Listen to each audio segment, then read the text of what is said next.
Hi guys. இப்போது இந்த வீடியோவில் வந்து நம்ம ஒரு முக்கியமான விஷயத்தை பற்றி பார்க்க போகிறோம், பேங்கிங் செக்டரை பற்றி.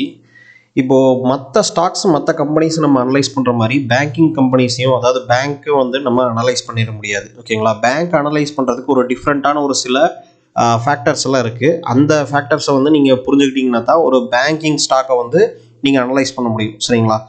சப்போஸ் வந்து நீங்கள் பேங்க்கோட ஸ்டாக் அனலைஸ் பண்ணுறீங்க அப்படின்னா ஃபஸ்ட்டு பேங்க்கோட பிஸ்னஸ் என்னங்கிறத நம்ம புரிஞ்சுக்கணும். ஸோ அதுக்கு முன்னாடி வந்து நம்மளோட சேனலுக்கு நீங்கள் புதுசாக இருந்தீங்க அப்படின்னா நீங்கள் வந்து ஸ்டாக் மார்க்கெட்டை ஃபுல்லாக வந்து கற்றுக்கணும், பேசிக்லேருந்து கற்றுக்கணும் அப்படின்னு நினச்சிங்கனாலோ, இல்லை ட்ரேட் பண்ணணும்னு நினச்சிங்கனாலோ, நான் என்னோட பர்சனல் ஸ்ட்ராட்டஜி ப்ளஸ் வந்து பேசிக்லேருந்து நான் சொல்லிக் கொடுத்த ஒரு கோர்ஸ் வீடியோ போட்டிருக்கேன். அந்த கோர்ஸ் வந்து இந்த வீடியோவோட டிஸ்கிரிப்ஷனில் இருக்குது. அந்த டிஸ்கிரிப்ஷனில் போனீங்க அப்படின்னா அந்த கோர்ஸை பற்றின ஃபுல் டீட்டெயில் இருக்கும் அந்த வீடியோவில். ஸோ அதை பார்த்துட்டு உங்களுக்கு வேணும்னா நீங்கள் அந்த கோர்ஸை வந்து பை பண்ணிக்கலாம். ஸோ இப்போ வந்து வீடியோக்குள்ளே போயிடலாம். ஸோ இப்போ வந்து பேங்கிங் செக்டார் அப்படிங்கிறத பொறுத்த வரைக்கும் பேங்க் அப்படின்னா என்ன அப்படிங்கிறத நீங்கள் தெரிஞ்சுக்கணும். இந்த வீடியோ வந்து நான் எல்லாத்தையுமே சிம்பிளாக உங்களுக்கு ஒரு லேர்மன் டேர்ம்ஸில் புரிகிற மாதிரி நான் சொல்லிடுறேன். சரிங்களா? ஏன்னா ரொம்ப காம்ப்ளிகேட்டடாக போனால் அக்கௌண்டிங் அது இதுன்னு சொல்லி கன்ஃபியூஸ் ஆகும். நிறைய விஷயங்கள் நீங்கள் தெரிஞ்சுக்கிட்டா தான் பண்ண முடியும். ஸோ பிகினர்ஸ் அப்படிங்கிறவங்க ஃபஸ்ட்டு கிளியராக இதுதான் அப்படிங்கிறத தெரிஞ்சுக்கிட்டிங்கன்னா அதுக்கப்புறம் நீங்களே வந்து கொஞ்சம் நாளாக உங்களுக்கு புரிஞ்சிடும். சரிங்களா? இப்போ வந்து பேங்க்னா என்ன அப்படின்னு ஃபஸ்ட்டு பார்த்தோம்னா இது ஒரு லெவரேஜ்டு பிஸ்னஸ். பேங்க் அப்படிங்கிறது ஒரு லெவரேஜ்டு பிஸ்னஸ். லெவரேஜ்டு பிஸ்னஸ்னால் என்ன அப்படின்னா பேங்க் தயாரிக்கிற எந்த பொருளுமே கிடையாது. பேங்க் வந்து எந்த ஒரு பொருளையுமே தயாரிக்கிறது கிடையாது, எந்த ஒரு சர்வீஸையும் கொடுக்கறது கிடையாது. என்ன பண்ணுவாங்க அப்படின்னா சர்வீஸ் கொடுக்குறாங்க. என்ன சர்வீஸ் அப்படின்னா ஒருத்தர்கிட்ட இருந்து கம்மி வட்டிக்கு பணம் வாங்கி இன்னொருத்தர்கிட்ட அதை அதிக வட்டிக்கு பணத்தை விடுறது. இதுதான் வந்து இவங்க பண்ணுற ஒரே வேலை. ஸோ டெபாசிட் வாங்கினாலும் நமக்கு ஒரு இன்ட்ரெஸ்ட் கொடுக்குறாங்க இல்லையா? ஒரு சேவிங்ஸ் அக்கௌண்ட் அப்படின்னா அந்த சேவிங்ஸ் அக்கௌண்ட்டு வந்து ஒரு டெபாசிட் அமௌண்ட்டை நம்மக்கிட்ட இருந்து வாங்குறாங்க. அந்த நம்மக்கிட்ட இருந்து வாங்கின அமௌண்ட்டை நமக்கு ஒரு இன்ட்ரெஸ்ட் கொடுத்துட்டு அவங்க ஒரு இன்ட்ரெஸ்ட்டுக்கு வந்து வெளியே வந்து கடன் கொடுக்குறாங்க. சரிங்களா? இதுதான் வந்து ஒரு லெவரேஜ்டு பிஸ்னஸ். அதாவது இவங்க கிட்ட காசு இருந்தால் தான் அந்த காசை வச்சுக்கிட்டு இன்னொரு காசை சம்பாதிக்கிறது. சரிங்களா? இதுதான் வந்து லெவரேஜ்டு பிஸ்னஸ் சிம்பிளாக சொல்ல போனால். ஸோ இது வந்து ஒரு பாயிண்ட் ஆஃப் வியூ இந்த இவங்களோட பிஸ்னஸ். ரெண்டாவது வந்து இந்த பேங்கிங் சிஸ்டம் அப்படிங்கிறது வந்து எக்கனாமியில் எதுக்கு இருக்குது மெயின் அப்படின்னா மணி டிஸ்ட்ரிபியூஷன். அதாவது வந்து ஒரு கவர்மெண்ட் வந்து எல்லா மக்கள்கிட்டையும் பணத்தை சமமாக கொண்டு போய் சேர்க்கணும். ஏன்னா ஒரே இடத்துல பல்காக போய் தேங்கி நின்றக்கூடாது. ஸோ அப்படிங்கிறதுனால அந்த விஷயத்துக்காக உருவாக்கப்பட்ட ஒரு விஷயந்தான் பேங்க். அதுக்கு வந்து இவங்க ஒரு ஆர்பிஐயில் ஒரு பணம் பிரிண்ட் பண்ணாலும் சரி, எந்த ஒரு விஷயம் வந்து மேலேருந்து அந்த ஆர்பிஐலேருந்து ரூல்ஸ் போட்டாலும் அந்த இன்ஃப்ளேஷன் டிஃப்ளேஷனை கண்ட்ரோல் பண்ணுறதுக்கு இந்த பேங்க் மூலமாக தான் பணம் டிஸ்ட்ரிபியூட் ஆகும். ஸோ அதுக்கான சார்ஜஸ் வந்து பேங்க் பண்ணுறதா வந்து இன்ட்ரெஸ்ட் சார்ஜ். சரிங்களா? இப்போது என்னென்னலாம் ஃபேக்டர்ஸ் நம்ம வந்து பார்க்கணும் அப்படிங்கிறத வந்து நம்ம ஃபஸ்ட் பார்த்துருவோம். ஃபஸ்ட்டு வந்து 2 விதமான ரேஷியோஸ் இருக்குது இந்த பேங்கிங் செக்டரில். ஒரு பேங்க்கோட ஸ்டாக்கை நம்ம பார்க்கும்போது 2 விதமான ரேஷியோஸ் இருக்குது. ரேஷியோன்னா என்னென்னா விகிதம் அப்படின்னு நம்ம தமிழில் சொல்லலாம். விகிதம்னு என்னென்னா ஒரு விஷயத்துக்கும் இன்னொரு விஷயத்துக்கு இருக்கிற இடைப்பட்ட தூரம் என்ன அப்படிங்கிறத விகிதம்னு நம்ம தமிழில் சொல்லுவோம். இதில் வந்து 2 விகிதம் இந்த பேங்க்கில் வந்து யூஸ் ஆகுது. ஒன்று வந்து சால்வன்சி ரேஷியோ, இன்னொன்று வந்து லிக்விடிட்டி ரேஷியோ. சால்வன்சி ரேஷியோ அப்படிங்கிறது வந்து ஒரு லாங் டர்மாக ஒரு பேங்க் வந்து ஒரு லாங் டர்மாக வந்து இந்த பேங்க் வந்து சர்வைவ் ஆகுமா, லாங் டர்மாக இந்த பேங்க் வந்து நடக்குமா, கரெக்டாக இருந்துருமா அப்படிங்கிற ஒரு ரேஷியோ வந்து சால்வன்சி ரேஷியோ நம்ம பார்க்குறோம். அதுக்கடுத்து வந்து லிக்விடிட்டி ரேஷியோங்கிறது ஒரு ஷார்ட் டேர்மில் இந்த பேங்க் வந்து ப்ராஃபிட்டபுளாக ரன் ஆகுமா, நல்லா ரன் ஆகுமா, நல்லா பெட்டராக பெர்ஃபார்ம் பண்ணுமா அப்படிங்கிறத வந்து லிக்விடிட்டி ரேஷியோவில் பார்க்குறோம். ஸோ இந்த சால்வன்சி ரேஷியோவில் வந்து ஒரு 3 டைப் ஆஃப் ரேஷியோஸ் இருக்குது. அது என்னங்கிறத நம்ம பார்ப்போம். ஃபஸ்ட்டு வந்து சால்வன்சி ரேஷியோ அப்படிங்கிறது வந்து பார்த்திங்கன்னா அதுக்கு கீழே டெப்ட் டு ஈக்விட்டி ரேஷியோ அப்படின்னு ஒன்று இருக்குது. டெப்ட் டு ஈக்விட்டி ரேஷியோங்கிறது இதுதான். ஸோ டெப்ட் டு ஈக்விட்டி ரேஷியோன்னா என்னென்னா இது எல்லா கம்பெனிஸ்க்குமே இருக்கிறதானே. இது வந்து நீங்கள் பேங்க் இருக்குன்னு சொல்கிறீங்க அப்படின்னா டெப்ட் டு ஈக்விட்டி ரேஷியோ அப்படிங்கிறது வந்து என்னென்னா நான் வந்து ஒரு கம்பெனிக்கு பணம் கொடுக்குறேன். இதை வந்து நான் சிம்பிளான டேர்ம்ஸில் ஒரு எக்ஸாம்பிளோட நான் சொல்லிடுறேன். இது ஒவ்வொன்றுக்கும் நீங்கள் வந்து இதோட டெஃபினேஷனை வந்து நீங்கள் ஈஸியாக புரியும். இப்போ டெப்ட் டு ஈக்விட்டி ரேஷியோனா ஒரு கடை இருக்குது, ஒருத்தர் மளிகை கடை வச்சு நடத்திட்டு இருக்காரு. அந்த மளிகை கடையில் வந்து ஒரு லாபம் வருது. அந்த லாபத்தில் வந்து அவங்க ப்ராஃபிட்டில் ஷேர் எடுத்துக்கிறாங்க இந்த ஓனர். சரிங்களா? இப்போ இதுவே வந்து நான் அந்த கடைக்கு இன்வெஸ்ட் பண்ண போகிறேன்னா எனக்கு ஒரு 10% ஷேர் மட்டும் அவர் கொடுக்குறாரு அப்படின்னா அந்த கடைக்கு வந்து ஒரு 10 லட்ச ரூபா கடன் இருக்குது. ஸோ அந்த 10 லட்ச ரூபா கடனும் சேர்த்து தான் நான் வாங்குறேன். சரிங்களா? இப்போ ஒரு கம்பெனி வாங்குறேன் அப்படின்னா அந்த கம்பெனியில் நான் வந்து 10% இன்வெஸ்ட் பண்ணுறேன்னா அந்த கம்பெனியில் இருக்கிற கடன்லையும் 10% நான் வாங்குறேன்னு தான் அர்த்தம். அப்போது அந்த ஷேரை வந்து நான் வாங்குறேன், ஒரு 10 கோடி ஷேர் வாங்குறேன்னா அவங்க அந்த 10 கோடிங்கிறது 10% இருக்கும்போது அதில் ஒரு 2 கோடி ரூபாய் கடன் இருக்குது அந்த கம்பெனிக்கு அப்படின்னா நான் 8 கோடி தான் இன்வெஸ்ட் பண்ணியிருக்கேன்னு அர்த்தம். அந்த கடன் நமக்கு ஃபியூச்சரில் கட்டிடுவோம் அப்படிங்கிறது வந்து அடுத்த விஷயம். ஆனால் இப்போ நான் அந்த கடனில் இருக்கிற அந்த ரீபேமெண்ட் பண்ணுறதையும் சேர்த்து தானே வாங்குறேன்னு அர்த்தம். ஸோ அப்படிங்கிறது தான் வந்து டெப்ட் ஈக்விட்டி ரேஷியோ. அப்போது நான் எவ்வளோ இன்வெஸ்ட் பண்ணுறேன், அந்த இன்வெஸ்ட்மெண்ட்டில் நான் பண்ணுற இன்வெஸ்ட்மெண்ட்டில் எவ்வளோ கடன் வந்து நான் சேர்த்து அக்யூர் பண்ணுறேன் அப்படிங்கிற அந்த ரேஷியோ தான் வந்து டெப்ட் ஈக்விட்டி ரேஷியோ.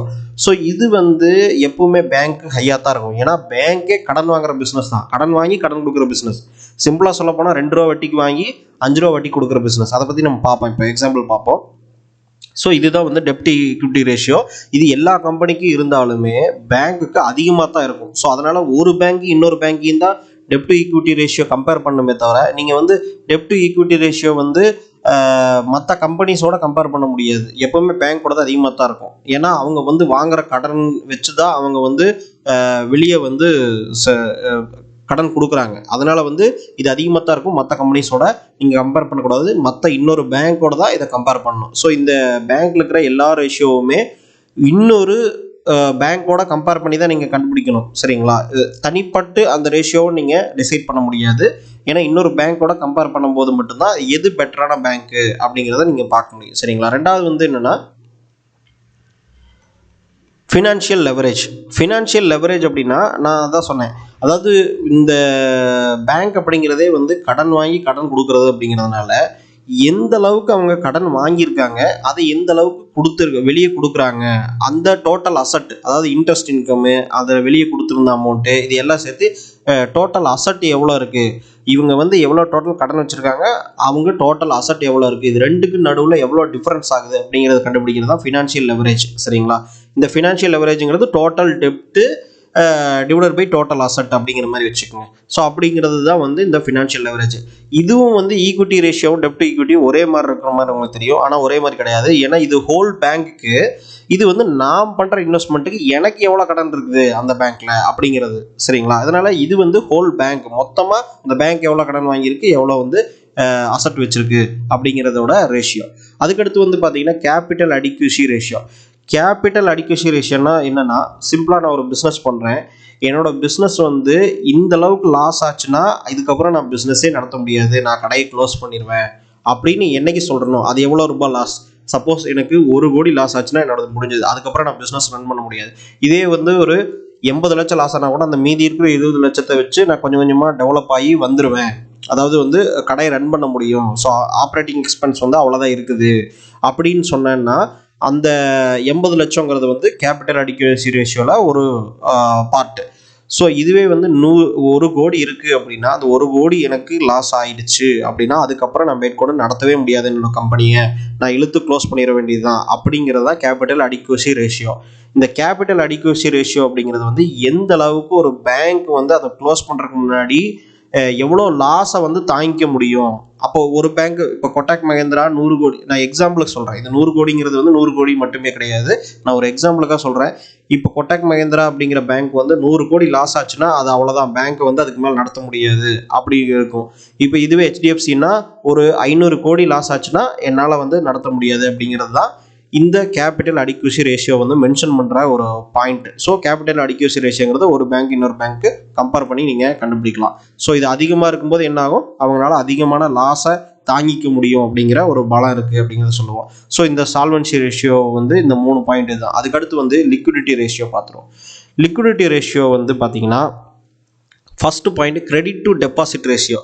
அதாவது வந்து இப்போது நான் எவ்வளோ அமௌண்ட்டு வந்து டெபாசிட் வாங்கி, அதாவது வந்து நம்ம சேவிங்ஸ் அக்கௌண்ட்டில் டெபாசிட் பண்ணுவோம் ஒரு பேங்க்கு, அந்த டெபாசிட்டை வாங்கி அவங்க வந்து இன்னொருத்தருக்கு கடன் கொடுப்பாங்க. சரிங்களா? இதான் இவங்க பேங்க் பண்ணுற ஒரு வேலை. அப்போது நான் எவ்வளோ வந்து வாங்கியிருக்கணும், நான் ஏன்னா எனக்கும் வந்து இன்ட்ரெஸ்ட் கொடுக்கணும், சேவிங்ஸ் அக்கௌண்ட் இருந்ததுன்னா எனக்கு இன்ட்ரெஸ்ட் கொடுக்கணும். அப்போது நான் எவ்வளோ வந்து கடன் வாங்கியிருக்கணும், பேங்க்கு பொறுத்த வரைக்கும் பேங்க் எவ்வளோ கடன் வாங்கியிருக்கோ அதுக்கு எவ்வளோ கடன் அவங்க வெளியே கொடுத்துருக்காங்களோ இந்த ரேஷியோவுக்கு இடைப்பட்ட விகிதம் தான் கிரெடிட் டு டெபாசிட் ரேஷியோ. எத்தனை டெபாசிட் அமௌண்ட் இருக்கு, அதுக்கு எவ்வளோ நான் ஈக்குவலாக வந்து நான் கொடுத்துருக்குறேன் வெளியே கடன் அப்படிங்கிறதா வந்து இந்த ரேஷியோ. இந்த ரேஷியோ வந்து என்ன இருக்கணும் அப்படின்னு கேட்டிங்கன்னா, ஹையாகவும் போகக்கூடாது, லோவாகவும் போகக்கூடாது. ஏன் அப்படின்னு நான் ஒரு சிம்பிளான ஒரு எக்ஸாம்பிள் சொல்கிறேன்.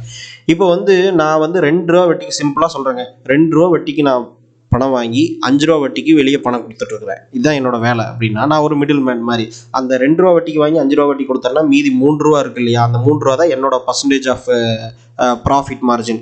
அந்த 3 ரூபா வட்டி, அதாவது அந்த 3 ரூபா வட்டியில் 1 ரூபா வந்து நான் என்னோட செலவு, சரிங்களா, இந்த கம்பெனியை என்னோட பிஸ்னஸை நடத்துறது, மார்க்கெட்டிங் பண்ணுறது, எம்ப்ளாயிக்கு சேலரி கொடுக்குறது, இது எல்லாம் சேர்த்து ஒரு செலவாக கன்சிடர் பண்ணோம்னா எனக்கு அந்த 3 ரூபா அப்படிங்கிறது 3% வச்சுக்குவோம். அந்த 3%ல் 1% எனக்கு எக்ஸ்பென்ஸில் போயிடும். ஸோ மீதி 2% தான் எனக்கு ப்ராஃபிட் இருக்கும். அப்போது 2% மார்ஜின் டிஃப்ரென்ஸில் தான் நான் பிஸ்னஸ் ரன் பண்ணிட்டு இருக்கேன். அப்படிங்கும்போது எனக்கு 2 ரூபா வட்டிக்கு ஒரு ஆள் கொடுக்குறாங்க பார்த்தீங்களா, அவங்களுக்கு வந்து நான் 2 ரூபா கொடுக்கணும் வட்டி.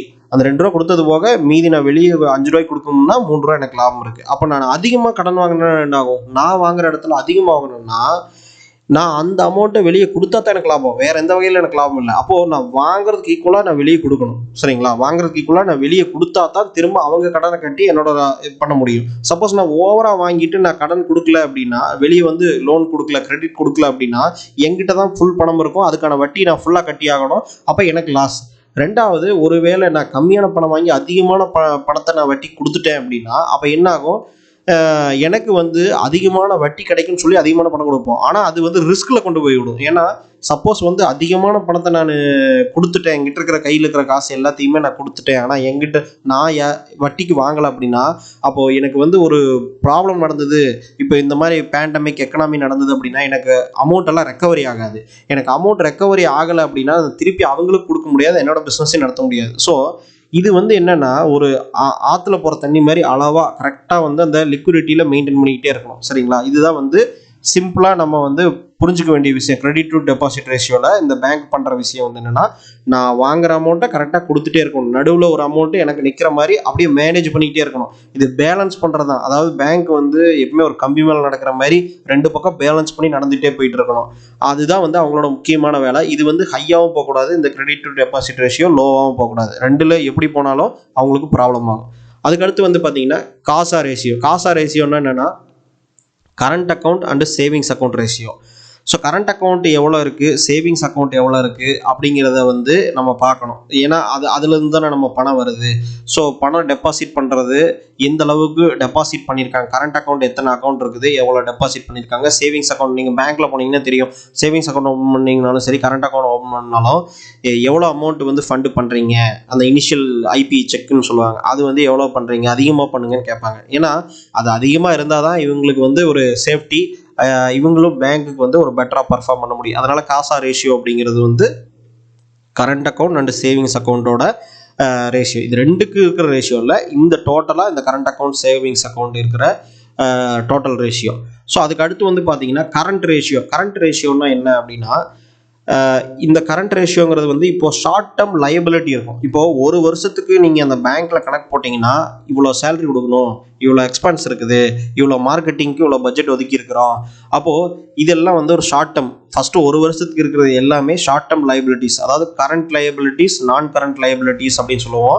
கரண்ட் லைபிலிட்டிஸுங்கிறது வித்தின் 1 இயர்க்குள்ளே இருக்கிற நம்ம கட்டக்கூடிய, அதாவது கொடுக்க வேண்டிய அமௌண்ட்டு, வெளியே கொடுக்க வேண்டியது சேலரியாக இருந்தாலும் இல்லை வந்து கடனாக இருந்தாலும், இந்த கரண்ட் லைபிலிட்டிஸ் அப்படிங்கிறது வந்து ஒரு வருஷத்துக்குள்ளே நம்ம கொடுக்க வேண்டிய அமௌண்ட். நான் கரண்ட் அப்படின்னா இன்னும் நம்ம வந்து வட்டி கட்டிகிட்டு இருக்கலாம், அதாவது வந்து பல வருஷங்கள் கழித்து நம்ம கட்டுற மாதிரி இருக்கும். அதாவது பல வருஷங்கள் கழிச்சு இல்லை, அது வந்து இப்போதைக்கு கட்ட முடியாது, அது அதிகமான வருஷங்கள் எடுத்துகிட்டு இருக்கும், சரிங்களா. அது வந்து ஒரு வருஷத்துக்கு மேலே போகிற எல்லாமே நான் கரண்ட் லைபிலிட்டிஸ் அப்படின்னு நம்ம சொல்லுவோம். அப்போது இந்த கரண்ட் லைபிலிட்டிஸ் அப்படிங்கிறது இந்த ஒரு வருஷத்துக்குள்ளே நீ கொடுக்க வேண்டிய அமௌண்ட்டு என்னால் கொடுக்கறதுக்கு உண்டான காசு எங்கிட்ட இருக்குதா அப்படிங்கிறத நான் கண்டுபிடிக்கணும், சரிங்களா. இப்போ என்னோட பேங்க்கில் நான் ஒரு வருஷத்துக்கு எனக்கு பணம் வருமானம் வரலினாலும் நான் கொடுத்துருவேனா, எனக்கு அந்த ஒரு வருஷத்துக்கு உண்டான மீட்டிங் அப்ஜெக்டிவ் வந்து, அதாவது ஒரு வருஷத்துக்கு உண்டான கடனையோ இல்லை லைபிலிட்டிஸையோ நான் கட்டுற அளவுக்கு என்கிட்ட காசு இருந்ததுன்னா அது எவ்வளோ இருக்குது, அது நான் கட்ட வேண்டிய அமௌண்ட்டு, ஒரு வருஷத்துக்கு உண்டான செலவு என்ன, நான் வச்சிருக்கிற அமௌண்ட் என்ன, இந்த 2க்கு இடைப்பட்ட விகிதம் தான் வந்து கரண்ட் ரேஷியோ, சரிங்களா. இந்த கரண்ட் ரேஷியோ அப்படிங்கிறது வந்து இந்த மாதிரி இது பார்க்கறது மூலமாக நமக்கு என்ன ஆகும்? ஸோ ஒரு வருஷத்துக்கு தேவையான அளவுக்கு எங்கிட்ட வந்து காசு இருக்குது, இந்த அசட் இருக்குது. அந்த அசட்டு வந்து நான் கரண்ட் அசட் கிடையாது, கரண்ட் அசட்டுங்கிறதும் ஒரு டைப் இருக்குது. அதனால தான் சொன்னேன் ரொம்ப டீப்பாக நம்ம டெக்னிக்கல் போனோம்னா அக்கௌண்டிங் உங்களுக்கு தெரியும், அக்கௌண்டிங் தெரிஞ்சால் தான் இது பண்ண முடியும். ஆனால் நீங்கள் சிம்பிளாக புரிஞ்சிக்க வேண்டிய விஷயம், ஒரு வருஷத்துக்கு நான் ஆப்ளிகேஷன் மீட் பண்ணுற அளவுக்கு நான் காசு வச்சிருக்கிறேன், என்னோட அசட்டில் இருக்குது அப்படிங்கிறதா வந்து கரண்ட் ரேஷியோ. இதுவும் வந்து நல்ல ரேஷியோவாக இருக்கணும். இந்த ரேஷியோவையும் மற்ற பேங்க்கோட கம்பேர் பண்ணி நீங்கள் கண்டுபிடிக்கணும். சரிங்களா? இந்த 3 ரேஷியோவும் தான் லிக்விடிட்டி ரேஷியோன்னு சொல்கிறது. ஸோ இந்த மாதிரி பேங்கிங் செக்டாருக்கு மட்டும் இந்த மாதிரியான முக்கியமான ஒரு சில விஷயங்கள் நீங்கள் ஒரு பேங்க்கோட இதெல்லாம் பார்க்குறதுக்கு வந்து நீங்கள் கூகுளில் சர்ச் பண்ணாலே கிடைச்சிடும். ஸோ இந்த மாதிரி வந்து மற்ற பேங்க்கை வந்து நம்ம எப்படி அனலைஸ் பண்ணுறது அப்படிங்கிறது வந்து உங்களுக்கு தெரிஞ்சிருக்கும். சப்போஸ் நீங்கள் வந்து ஸ்டாக் மார்க்கெட்டில் பேசிக்லேருந்து கற்றுக்கணும், நானும் இன்வெஸ்ட் பண்ணணும், ட்ரேட் பண்ணணும் அப்படின்னு நினச்சிங்கன்னா என்னோட பர்சனல் ஸ்ட்ராட்டஜிஸ் ப்ளஸ் வந்து பேசிக்லேருந்து நான் கோர்ஸ் சொல்லி கொடுத்துருக்கேன். அந்த கோர்ஸ் நிறைய ஸ்டூடெண்ட்ஸ் பை பண்ணியிருக்காங்க. அது வேணும்னா நீங்கள் வந்து இந்த வீடியோவோட டிஸ்கிரிப்ஷனில் அந்த கோர்ஸை பற்றின ஃபுல் டீட்டெயில் வீடியோ கொடுத்துருக்கேன். அதை நீங்கள் பார்த்தீங்கன்னா அந்த கோர்ஸில் என்னென்னலாம் உங்களுக்கு கிடைக்கும், நீங்கள் அந்த கோர்ஸை வந்து பை பண்ணணும்னு விருப்பப்பட்டால் நீங்கள் பண்ணி நீங்கள் ஸ்டடி பண்ணிக்கலாம். அதுலேருந்து நிறைய பெனிஃபிட்டான ஸ்டூடெண்ட் இருக்காங்க. அதுக்கான ப்ரூஃப் வீடியோஸ்லாம் நான் இந்த நம்மளோட சேனல்லே போட்டிருக்கேன். சரிங்களா? ஸோ இந்த வீடியோ உங்களுக்கு வந்து புரியல அப்படின்னா திரும்பவும் பாருங்கள். திரும்பவும் பார்க்க உங்களுக்கு கொஞ்சம் நாளாக உங்களுக்கு ஆட்டோமேட்டிக்காக புரிஞ்சிடும். ஸோ ஒரேடியாக புரியலைன்னா கூட நீங்கள் 2-3 டைம் பார்க்க உங்களுக்கு புரிஞ்சிடும். ஸோ இது வந்து முக்கியமான பாயிண்ட் என்னென்னா, இந்த ரேஷியோஸ் எல்லாமே, இந்த கரண்ட் ரேஷியோங்கிறது எல்லா கம்பெனிஸ்க்கும் இருக்குது. ப்ளஸ் வந்து டெப்ட் டு ஈக்விட்டி ரேஷியோங்கிறது எல்லா கம்பெனிஸ்க்கும் இருக்குது.